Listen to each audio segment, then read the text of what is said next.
आज आपली जी बैठक झाली MSCB आणि ST आणि ST कर्मचारी, MSCB आणि पोलीस प्रशासनानं जी बैठक होती ती या तालुक्यामध्ये DPची प्रचंड चोरी चालू होती आणि ती चोरी थांबण्यासाठी काय योजना कराव्या लागतील, काय आखाव्या लागतील, शेतकऱ्यांना होणारा त्रास कसा थांबल याच्या संदर्भात चर्चा झाली। अधिकाऱ्यांशी सर्व माहितीपूर्वक चर्चा घेऊन ज्या काही गोष्टी MSCBला कमी असतील त्याचा पाठपुरावा करणे, जे DP कमी पडत आहेत ते DP मंजूर करून घेऊन येणे आणि त्याच पद्धतीनं MSCBच्या ज्या काही अडचणी असतील त्या निश्चितपणे सोडवण्याची जबाबदारी या तालुक्याचा प्रतिनिधी म्हणून ते आपण घेतलेली आहे।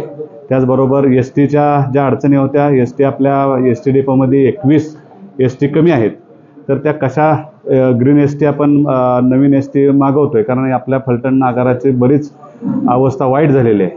कारण याच्या अगोदर त्याच्याकडे कधीच लक्ष कुणी न दिल्यामुळं अतिशय बिकट अवस्था आहे। त्या बिकट अवस्थेतून आता चांगल्या अवस्थेत आपल्याला फलटण आगार न्यायचा आहे।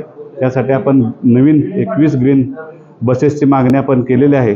त्यातल्या किती जास्तीत जास्त लवकर आपल्याला बसेस येतील आणि तालुक्यातल्या ज्या मुलींना किंवा महिलांना येण्या जाण्याचा जो त्रास होतो ग्रामीण भागामध्ये ST आता बरेच मुक्काम कमी झालेत, ते कसे परत रुटीनला येतील ह्याच्यावरती सुद्धा चर्चा झाली आणि संबंधित अधिकाऱ्यांनी त्याचे पॉझिटिव्हली आमच्याशी चर्चा करून लवकरात लवकर ते STचे सुद्धा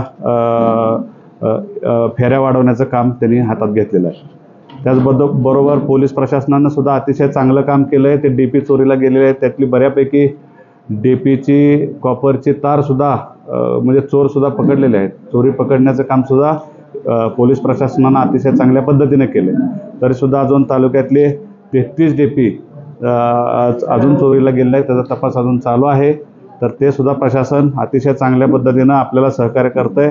तर त्यांनी ज्या काय चुका असतील त्यासुद्धा सुधारून घेऊन पुढच्या निश्चितपणे चांगलं काम आणि प्रत्येक आपण ग्रामीण भागामध्ये ज्या चोरी संदर्भात DPच्या चोरी संदर्भात पोलीस पाटील गावातले आणि इतर सर्व मिळून एक जी कमिटी असते आपण गस्त घालतो, मोहल्ला कमिटी, अशा पद्धतीचं नियोजन सुद्धा आपण प्रशासनाला त्या पद्धतीने करण्यास सांगितलेलं आहे।